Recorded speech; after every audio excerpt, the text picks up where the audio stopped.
They found the shovels first, 17 rusted tools leaning against the outer wall of a chapel in rural Pennsylvania, each handle wrapped in white cloth stained with dried mud. It was the morning of October 9th, 1947.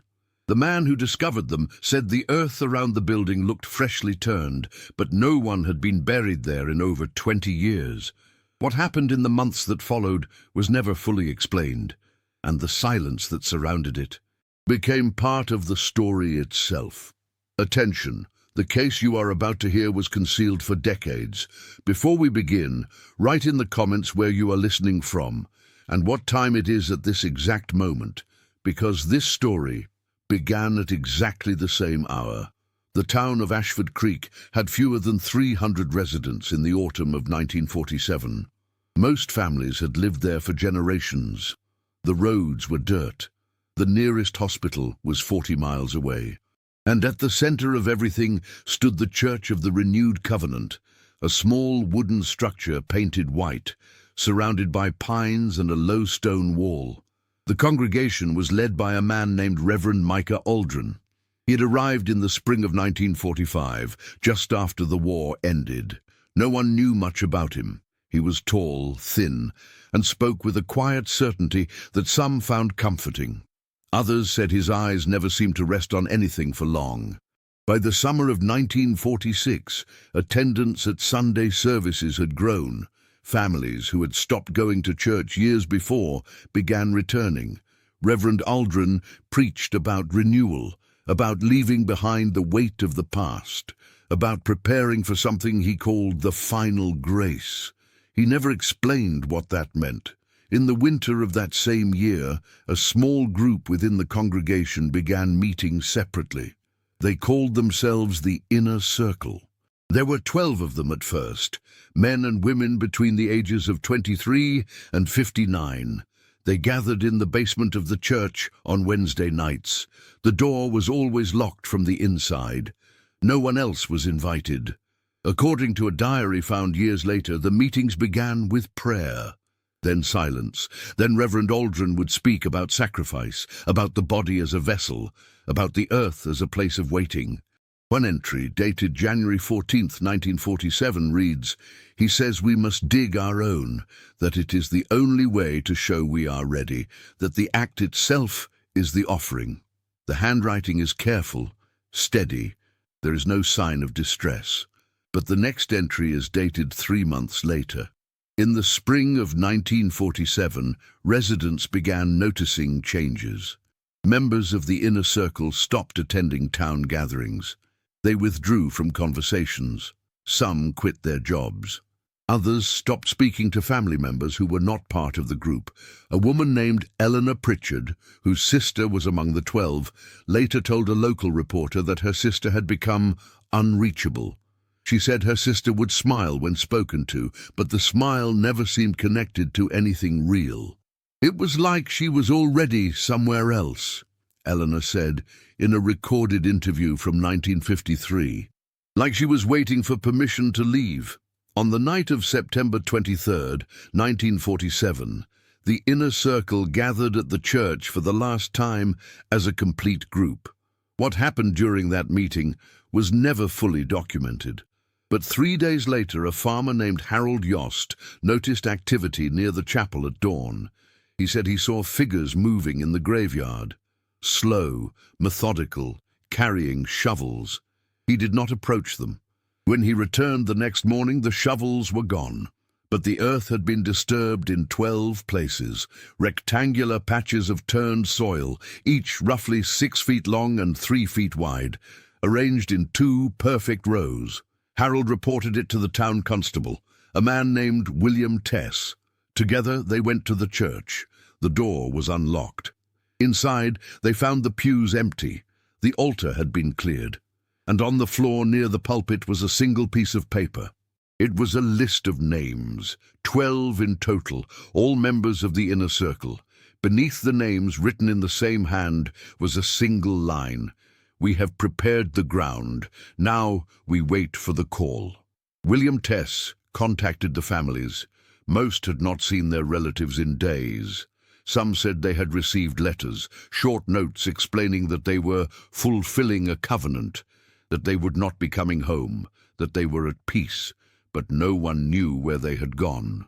A search was organized. Men from the town walked the woods surrounding the church. They checked abandoned cabins. They searched the riverbanks. They found nothing. Then, on the morning of October 2nd, 1947, a boy named Thomas Collier was playing near the stone wall behind the chapel. He said he heard a sound, low and rhythmic, like breathing, but slower. He followed it. What he found was a narrow opening in the ground, partially covered by boards and dried brush. He said the sound was coming from below. He called for his father. When the men arrived, they removed the boards. Beneath them was a shaft, roughly 4 feet wide, dug straight down into the earth, and at the bottom, barely visible in the dim light, someone was sitting upright. They lowered a rope. The figure did not move. They called down. No response. Finally, 2 men descended with lanterns. The person at the bottom was a woman, one of the 12. Her name was Constance Merrill. She was alive. Her eyes were open, but she did not speak.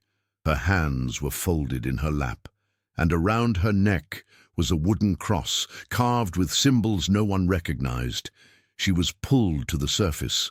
A doctor was summoned. She showed no signs of injury, no dehydration, no distress. But when asked what she had been doing, she said only, waiting. Over the next 5 days, 11 more shafts were discovered, each one dug within 100 yards of the chapel, each one deep enough to stand in, and in each one, a member of the inner circle. All of them were alive. None of them resisted being brought up, but none of them would explain why they had gone down, or how long they had been there, or what they had been waiting for. Medical examinations revealed nothing unusual, no drugs, no signs of coercion, no physical trauma, but every one of them said the same thing when questioned. We were called, we went. We are still waiting. Reverend Micah Aldrin was never found. His belongings were still in the small room behind the church. His Bible was on the table, open to the book of Revelation. But there was no note, no explanation, no forwarding address. The 12 were taken to a facility in Harrisburg for observation. Most were released within 6 months. A few remained longer, but none of them ever offered a clear account of what had happened. Some returned to their families. Others moved away. A handful refused to leave the facility, saying they preferred to remain ready. In 1951, a journalist named Martin Hess traveled to Ashford Creek to investigate. He interviewed residents. He reviewed medical records. He examined the church, which had been abandoned by then. In his notes, he wrote, "There is a coherence to their behavior that defies explanation. They were not delusional. They were not desperate. They were uncommitted." He also noted that the shafts had been filled in by the town shortly after the discovery, but when he visited the site, he said he could still see depressions in the earth where they had been. He wrote, "It is as if the ground itself remembers." In 1954, one of the 12, a man named Samuel Rourke, gave a brief interview to a local paper. He was asked if he regretted what he had done. He said no. He was asked if he still believed in what Reverend Aldrin had taught. He said, "Belief is not the right word. We knew, we were shown, and when the time came, we did what was required." When asked what he had been waiting for in the shaft, he paused for a long time. Then he said, "For the silence to end." The reporter asked what that meant. Samuel Rourke did not answer. The interview was never published. By 1958, most of the 12 had stopped speaking about it entirely. Letters sent to researchers went unanswered. Requests for follow-up interviews were declined, and slowly, the story faded from public memory. The church was torn down in 1962. The land was sold. A small hardware store was built on the site. The stone wall remained, but the graveyard was relocated. In 1967, a box of documents was donated to the Pennsylvania Historical Society. Inside were personal letters, medical reports, and photographs from the case. Among them was a single page torn from a journal. The handwriting matched that of Constance Merrill. It was dated October 1st, 1947, the day before she was found. It read, "The earth is not cold. It hums. I can feel it through my feet, through my hands. He said we would know when it was time. He said the ground would call us up, but I do not think he understood. We are not waiting to rise. We are waiting to be certain we do not need to." No one knows who tore the page from the journal, or why only that single entry was included in the donation. In 1973, a historian named Dr. Lawrence Finch attempted to track down the surviving members of the Inner Circle. He found records for 8 of them. 2 had passed away, 3 refused contact, 2 agreed to speak, but only off the record. 1 had left the country. In his unpublished manuscript, Dr. Finch wrote, "What strikes me most is not the act itself, but the unanimity. 12 people from different backgrounds with no prior history of extremism all chose to descend into the earth and wait. And when found, none expressed relief. None claimed to have been deceived. They simply waited." He concluded, if it was a cult, it was one without coercion. If it was faith in something none of them could name.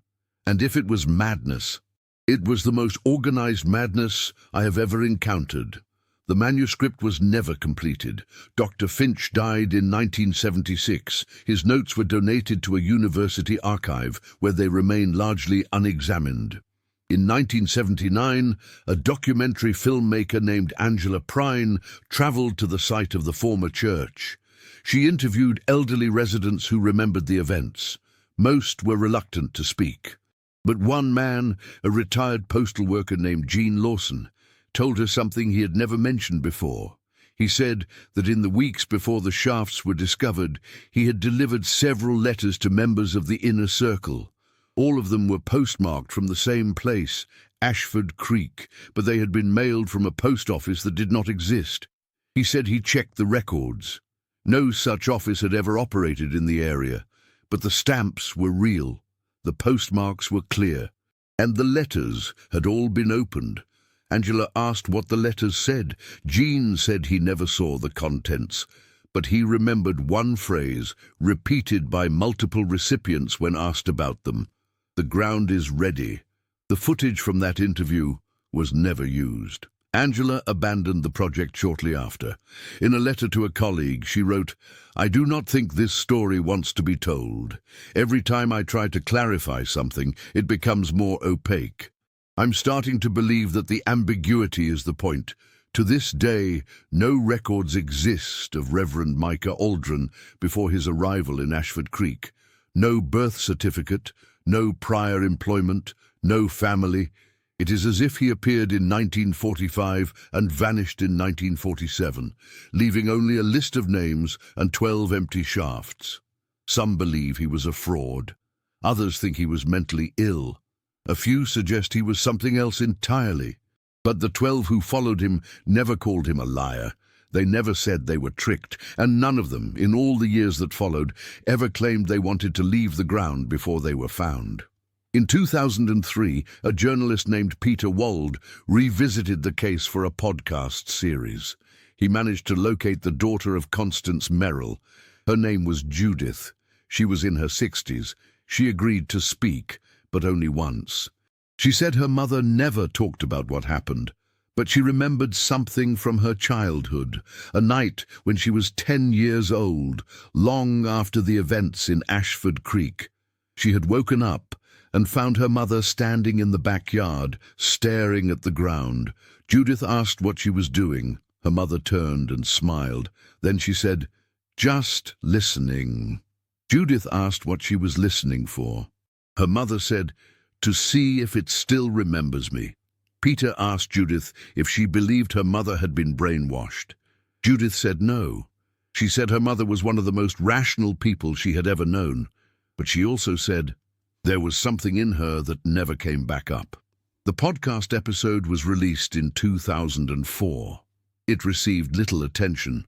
But in the comments section of the archived file, someone claiming to be a relative of Samuel Rourke left a message. It said, "He told me once that the worst part was not the darkness. It was realizing he did not want to leave, that he would have stayed if they had let him." The account was never used again. The last known document related to the case is a letter found in a storage unit in Harrisburg in 2011. It was addressed to no one, unsigned, dated March 19th, 1968. It reads, "I have tried to explain this to people who were not there. They think we were afraid, or deceived, or lost, but we were none of those things. We knew exactly what we were doing. We dug the earth because it was the only honest thing left. We went down because we were told it was time, and we stayed because we were not sure the world above us was real anymore. The ground did not lie. It did not ask for anything. It simply held us. And when they pulled us out, we lost the only certainty we had ever known." The letter ends there. No signature, no postmark, no explanation of how it ended up in the storage unit or who wrote it. But the handwriting matches that of the journal entry found in 1967, the one written by Constance Merrill the day before she was discovered. The site where the church once stood is now a parking lot. There is no marker, no memorial, no indication that anything unusual ever happened there. But locals say that on certain nights, when the air is still and the ground is soft from rain, you can hear a sound, low, rhythmic, like something breathing just beneath the surface. No one investigates it. No one digs. Some say it is just the wind moving through old drainage pipes.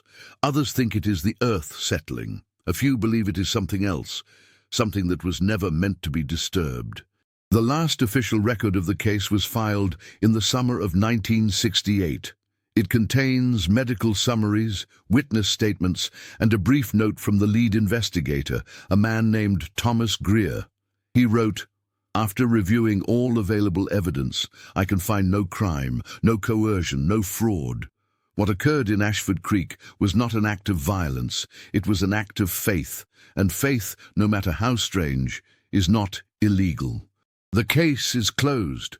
But beneath that, in smaller handwriting, he added a final line, "Though I do not recommend reopening the ground. No one ever has.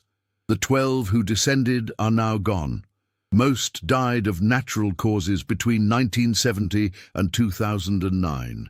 A few disappeared without record. None left behind detailed accounts. None wrote memoirs. None sought attention. They simply lived. And when asked about what happened, they offered only silence, or a smile, or the same phrase repeated across decades, 'We were called.' But called by what, or whom, or for what purpose? No one ever answered that. And perhaps that is the point. Because the story of Ashford Creek is not about what was found. It is about what was chosen. 12 people acting with full awareness descended into the earth and waited.